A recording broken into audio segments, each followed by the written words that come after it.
should we trust? That's what we're going to talk about today. Hi, this is Jill from the North Woods, going over ideas that can help people move on with their lives, change their lives, simple, small steps that we can do to make our lives better. And what I'm going to talk about today is trust. Again, I grew up from an erratic house. I had very few people I could trust. I had my dad, who was very smart, brilliant math guy, was great at observing the world around him, also a horrible alcoholic. He became drunk, he became a horrible person, and was terrible to be around. But sometimes, too, I had teachers that weren't great. I had some teachers that were great. And so to me, I just sat there and thought about this a long time. I had a best friend. We could tell each other anything. However, she made some lifestyle choices that were questionable. I realized she was just a very different kind of person. And so I suddenly started thinking about trust. I could just be an island unto myself, right? I could just say, you know what? I can't trust anyone out there. Everybody's flawed. Everyone is messed up. My best friend is making bad choices. My father made bad choices, even though he had a really good future in front of him. I can't trust anybody. And I could have separated myself off. And to be honest with you, I did a little bit of that. At that time, I was an only child. I had to live by myself. I had to raise myself. I always joked I was raised by wolves, but I raised myself. I taught myself everything. I got myself to school. I told myself to do my homework. I did all these things by myself. And so it would have been easy for me to shut down and basically decide that I wasn't going to trust anybody. That would have been the logical choice. But I also saw people around the military base, or also some relatives in Chicago who had trusting relationships, who had people they trusted, friendships, relatives who also trusted. And it helps when you're not in this world alone. We all deserve to be in this world with other people. We are meant to be with other people. We were created to be with others. And that started striking me too, that it wasn't good to just shut myself off to the world, that we have to trust others. But here was the thing that I learned is you have to pick those people quite carefully. And that's what I do. I do pick who I trust very carefully. I am someone who has a very small group of friends. I have a small group of people that I trust. And I sort of think about it, the circle of trust. In that movie, he talked about the circle of trust. Can't think of the movie offhand. But there are probably under 5 people. And then there's another band of people I trust quite a bit, including my coworkers. They're great people. I can't even begin to tell you how good my coworkers are. But some people that I trust a little bit more. And so I basically tether myself based on the person that I'm with. And it may not even be that I don't trust you. It just might be that I need to have a small group of people because I don't want to lose track of those people, I guess to say. I don't want to be one of these people who has a large group of friends. They're all over the place. They're all doing all sorts of things. And I forget these friends and I hang out with these friends. I never liked that either. So I am a very tight-knit person. And I don't have a lot of people I call friends. And so part of it is learning, again, how we can learn to who we should trust. And again, it goes with how far. There are people I trust with funny stories. There are people I trust with things that are not that personal to me. And then there are people I trust with things that are very personal to me. And like I said, there's another 2 people I trust with everything. So I have a circle that I basically trust as far as I'm willing to trust. And some of it might just be, because I am a pretty open person in general, but it might be like, I don't talk politics to anybody, not anybody. There is probably 4 people on this planet who knows what political beliefs I have. And I won't talk about it. It is not something I feel. We live in a world that you can talk politics with and trust the other person isn't going to take it wrongly. We see that, right? So I don't trust anyone with that. But when it comes to my faith, when it comes to my life, when it comes to things I'm anxious over, I'm a little bit more trusting in that. But then there's another layer of people where I'm just casual friends with, and I don't really say much about myself. I don't think they really know much about me in general. And I would say, too, when I was growing up, I was a huge nerd. Well, I was huge and I was a nerd. And I was into Star Wars and I was into all the sci-fi movies and sci-fi books. And there were very few people who knew that about me. I remember telling one person, I said, I'm probably about the nerdiest person you're ever going to meet.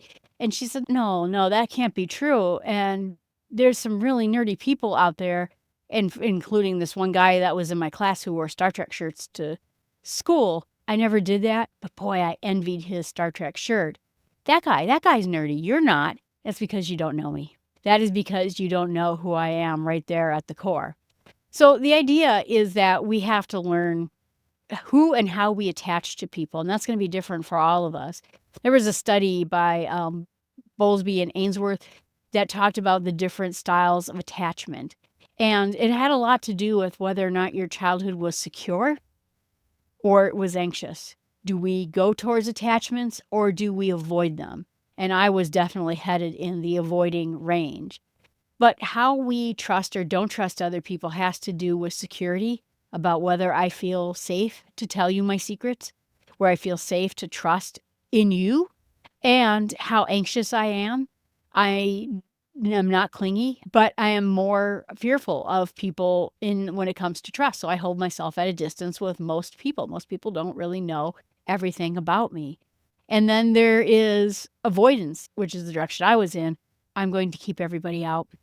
And that is where I started to learn these lessons of trust and what it is. And so someone came in this idea of what is called trust equation. And I always like these equations because they kind of give me a rules to sort of think about things. But trust equals credibility. How much do I believe what you say? Reliability. How much do I depend on what you're going to do? And intimacy, which I think is a hard to define thing. How close can I get to you? How close will I bring you in? That they are just not looking out for themselves. They're looking out for maybe me too. So that's the idea, is that we're going to build relationships both based on those types of things. And so the idea is that calculation of how we decide we're going to connect with people or not connect with people. And the other problem I saw, is just in general, and I see it as a problem, maybe some people don't, is that when someone is charming or attractive, we overestimate their trustworthiness.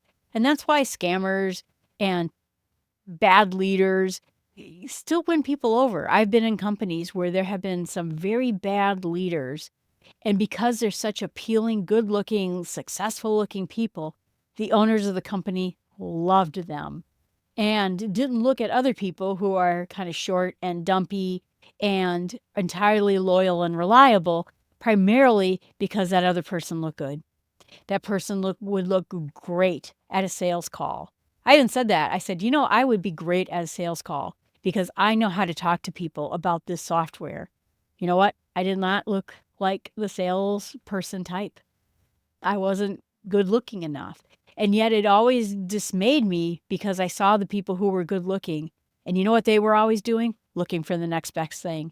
You think that CEO who just loves that salesperson because he's tall, strong looking, good looking, wears the right kinds of suit, that guy, he's looking for another job. He's not looking to stay here and grow this company. So part of it is I always had a kind of mistrust of people who had this halo effect because I saw how other people reacted to him. My friends who would look at the guy in school who was good looking, charming, and how they would fall for these guys, even though these guys were, in many cases, dating other people, seeing other people, dumping people left and right. They were not reliable to have relationships with, but they were so darn good looking, we had to hold it. So I almost grew a trust away from people who were really good looking, primarily because I saw how it caused other people to react to them. And then it even comes in some cognitive dissonance, which means we want to trust people. We have in our mind, I want to have relationships. I want to be trusting with other people. I want to be with people I trust and I like. But then sometimes when we actually are with those people, we feel internal discomfort. So on the outside or on the Oreo cookie shell, I want trust. I want relationships. I want deep relationships. But on the inside, I don't trust you. and so we have to also realize that that may keep us away from people that we should be with, but maybe sometimes it helps protect us from someone we shouldn't be with. So it's kind of a two-edged sword with that. And it's hard to get through that. But sometimes when we see other people who are like us, who mirror our empathy, who we detect a vulnerability with, who we feel are being as open with us as we're being with them, our brains mirror that emotion, and that's how trust is built. We see someone who is going about and looking at relationships the same way. And it's not just felt, it's not just thought about, but trust is built over reliability over years. And we can get into the whole people who are doing long con jobs and things like that. But trust is built through years and years of building it up. My best friend and her husband and I, we have years, we have decades of friendship. We might disagree about things, but we don't break trust. And that's the important thing to me. It's the important thing to them. We are both people who came into trust, I think, hesitantly. And that made us good friends with each other. And so then learning how to trust each other, that's what's going to be hard because, again, it's a gradual building of relationship. It's taking calculated, small step risks with that other person and developing that kind of trust with that other person. And we do that by observing their behavior. We look for patterns in their behavior. We look to see if they're consistent with what they're saying or are they disingenuous. We pay attention to their actions compared to their words too. Do they say the right things, but then they don't do the right things? And then we basically do an assessment about how they handle mistakes. Do they apologize? Do they come back? Do they have accountability in them? And that's how that relationship starts to build in small steps over time. And then we also look to understand their underlying motivations. Maybe they act like a kind person. And I've seen this in dating relationships too, where the person is nice, they're kind, they're a great girlfriend or boyfriend person. But you know what? Their ultimate goal in life is to become wealthy beyond belief, and they're going to dump whoever doesn't get them to that path.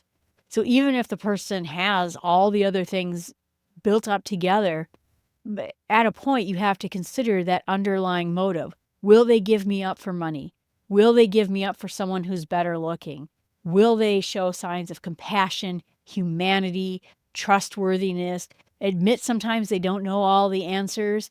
Is that person going to be, for the long run, trustworthy? And I knew a guy who was just so into looks. And I knew that he was not going to go for me because I didn't have them. I did not have good looks. I was not thin. I was not someone who was going to roll into town with him and everyone go, wow, look at that guy. How did he get her? She's hot. I'm not going to be that person. I'm never going to be that person. And I realized that is what he was looking for in life, was someone that he could showcase. And I am not someone you can walk around and showcase and say, look at her. And so I knew in the end, while I trusted him, he was a good, decent human being. In the long run, he would dump me as soon as he found someone cuter, better looking, someone more impressive. And that was a problem. And I knew that that's why it wasn't going to work. And then the other part of it too, and a lot of research goes into this, is that you also trust people, again, based on your past experiences. As you start going down through this trust and building up this relationship with the other person and practicing vulnerability and honesty and sharing those deep, dark conversations at 3 a.m, you are also basing it on your past experiences too. And I historically have not trusted people beyond one bad action. And that's been a bad thing on my part. But let's say I had a friendship, we were growing, and they did something that made me lose trust with them. I rarely gave second chances because my past experience was as soon as you betrayed me, it was over. You're not going to take my trust for granted. It has to be earned and it has to be maintained. In order to start giving people a chance, and once you figured out who it is you should be trusting, and you found someone that is trustworthy, that you can rely on them, you have to understand, you have to be patient with them. You have to be patient with yourself and realize that building trust takes time. It's not going to happen overnight. Give people chances. to earn your trust, to demonstrate it. If you are so held tight that you won't allow them to know you, to show some way that they can be trustworthy to you, you will never do that. And so you start out by taking small steps, small risks, small trusting things. And when you see that they are trustworthy with the small things, you gradually increase that trust and you learn to do it. And I think in the end with all of this is why go through this is because we are social beings. We're meant to be together. We're meant to be with other people. We are not meant to be loners in life. And we are meant to understand that other people are important. We deserve valuable relationships in our lives. We deserve to have people who we're close to in life. We're needing someone to trust and have these deep relationships with and know that that person is trustworthy. I was thinking about all these Hollywood stars, about why they go back with people they dated and broke up with. And I think it has a lot to do with it. We used to be married or we used to go out and date, and you never betrayed that trust even though we broke up. Or maybe I was a jerk to you and you never went to the press and told people I was a jerk, something like that. Because in the end, that trustworthiness is one of the most important things.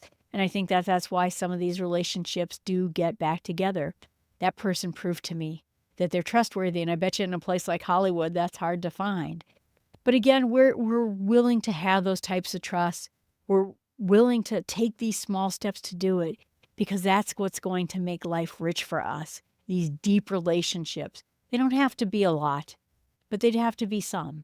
So my challenge to you is look for someone who maybe has earned your trust and you're really able to be more trustworthy to them too, and see if you can't take some small steps in learning to trust that person more and building up that relationship into something that's much closer than it is today. All right, everyone, thanks so much. I appreciate you listening and watching this podcast. I hope that if you have anything to say to me, you'll email me at jill@startwithsmallsteps.com. You can comment in the chat channel if you are watching it. I hope that you get out there and really have the relationships you deserve. Thanks so much.